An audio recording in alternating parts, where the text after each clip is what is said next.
সকল শ্রোতা বন্ধুদের স্বাগত জানাই এক টুকরো রোদ্দুর বৃষ্টি কবিতা চ্যানেলে।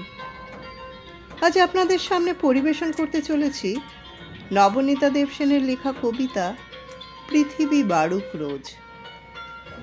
নবনীতা দেবসেনের অবাধ বিচরণ সাহিত্যের নানান শাখায়, কবিতা, গদ্য, ভ্রমণ কাহিনী ও উপন্যাসে। দৃপ্ত নারীকণ্ঠী নবনীতা দেবসেনের জন্ম হয় 13ই জানুয়ারি 1938 সালে। তাঁর জন্ম মাসে এক টুকরো রোদ্দুর বৃষ্টির পক্ষ থেকে শ্রদ্ধা জানায় তাঁরই লেখা কবিতা পৃথিবী বাড়ুক রোজ পাঠ করে। কবিতা পৃথিবী বাড়ুক রোজ।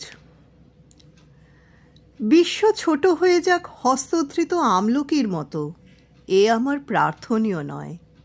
আমি চাই পৃথিবী ছড়াক, আমার পৃথিবী আমি পরিশ্রম করে খুঁজে নেব।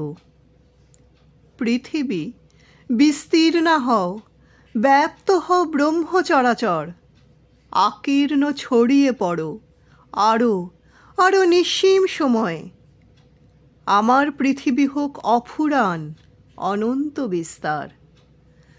পৃথিবী বর্ধিষ্ণু হও, আমি ছোট আরও ছোট হই।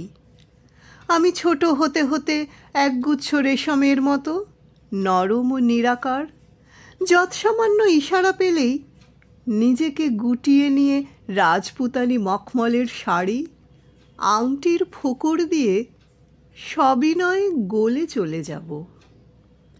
পৃথিবী অনেক বড়, পৃথিবীকে ছোট হতে নেই।